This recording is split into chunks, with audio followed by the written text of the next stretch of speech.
On y va pour le Pomodoro. Qu'est-ce que c'est? Si vous ne connaissez pas, c'est une technique de travail qui a été inventée où on va travailler pendant par exemple 30 minutes et on va avoir un repos de 5 minutes. Ok.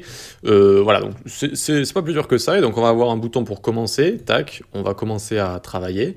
Une fois que ça arrive à zéro, on va voir le repos qui va s'activer. On peut mettre des pauses ici, donc on peut cliquer sur pause et on peut cliquer sur reset si on a envie de redémarrer à zéro comme ça.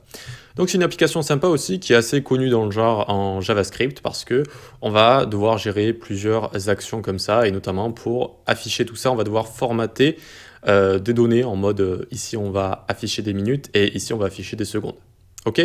Vous allez voir que c'est pas très compliqué, c'est assez sympa à faire. Voilà une petite app Pomodoro.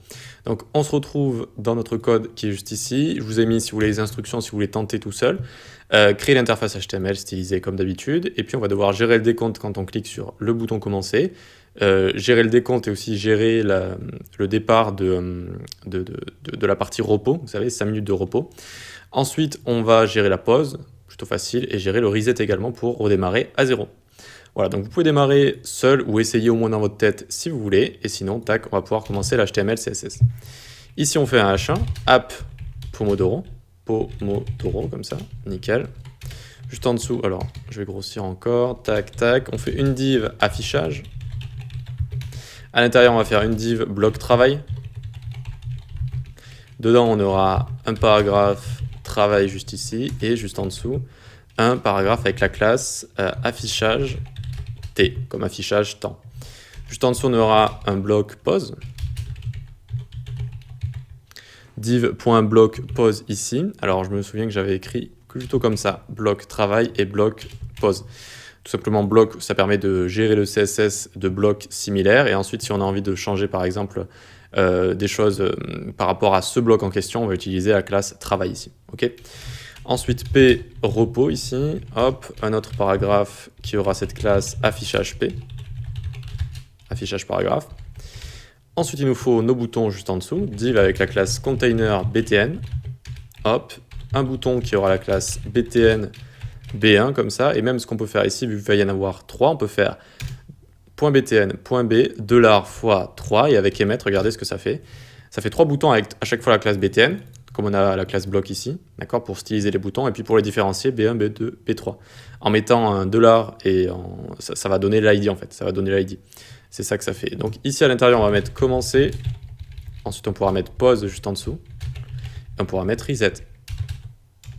Et on aura terminé avec notre HTML. On peut voir à quoi ça ressemble ici. On a notre dégradé linéaire, vu que je l'ai gardé. Je le trouve assez sympa. Et assez sympa. Alors j'ai deux écrans. J'en ai un qui affiche bien les couleurs et l'autre qui affiche moins bien. Mais même, oui, même sur celui qui affiche bien les couleurs. Je le trouve sympa. Je le trouve sympa. Donc on peut continuer dans le CSS. Il n'y en a pas trop. Donc on y va tout de suite. Hop, hop. Donc pareil, je vous ai laissé le reset. Je vous ai laissé le body avec le dégradé linéaire.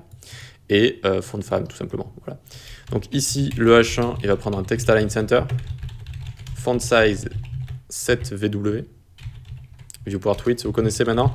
Margin 20 pixels en haut et en bas, 0 pixels à gauche et à droite. On va mettre, et on va avoir également des H2. H2, text align, pareil, center. Font size 2VW. 2VW. Margin top 20 pixels. Ok, nickel. Donc on continue ensuite avec la partie affichage où on va avoir tout ce qui est notre bloc de travail et notre bloc repos. Background F1, F1, F1, margin 50 pixels en haut et en bas, auto à gauche et à droite. Width 70%. Et donc si on met en pourcentage, il est quand même utile de mettre des max et des min. Donc max width, ça pourra prendre 900 pixels.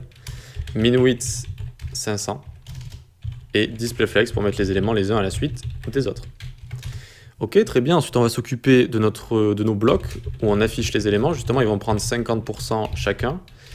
Display Flex également, ils vont utiliser Flexbox avec les éléments qui sont à l'intérieur d'eux. Et on va mettre Justify Content Center, Align Items Center, Flex Direction Column pour les mettre les uns au-dessus des autres. Ensuite, on met un font size de 30 pixels et on met un padding de 40. Je vous laisse recopier. Donc, ici, on a créé nos blocs, et donc normalement déjà, ça devrait un petit peu plus ressembler à quelque chose. Vous voyez qu'on a nos blocs ici qui vont nous servir à afficher ce qu'on a là. Voilà, afficher le temps, etc. Ok. Il va falloir s'occuper des boutons en dessous, et aussi, on va faire ici bloc p2.nthchild 1, c'est-à-dire le premier paragraphe qu'il y a dans les blocs. Il va prendre un font weight bold. on va rajouter du gras. Font size, ils vont prendre 35 pixels. Et margin bottom, ils vont prendre 15 pixels. Ok. Ensuite, ici, on peut le prendre, on peut le copier, on peut le coller. Et on va prendre pour bloc 1. Le premier bloc, qu'est-ce qu'il va avoir? Il va avoir une bordure. Border right de 1 pixel. Solide, hashtag 333. Ok. Ensuite, container à bouton, container BTNS. Il va prendre margin 0 auto. On va lui mettre exactement la même width que notre parent ici. Hop, on le copie, on colle. Et il va prendre également display flex, justify content center pour centrer les éléments sur X. Et ensuite, on n'a plus qu'à s'occuper des boutons et on aura terminé. BTN ici, display, on peut leur mettre bloc. Padding, on leur met 18 pixels de remplissage. Font size, on va leur mettre 25. Et on termine avec une width définie de 200 pixels pour qu'ils aient tous la même taille. Ok, donc hop, on a terminé, voyons voir. Super, on a notre application qui est assez mignonne avec notre bordure, nos boutons. Voilà, à chaque fois on utilise Flexbox, ça les met les uns à la suite des autres. On les centre, on les met en colonne ou pas. Par exemple, ces éléments-là sont en colonne les uns au-dessus des autres. Et puis voilà, on va pouvoir s'occuper du JavaScript dans la prochaine vidéo. À tout de suite.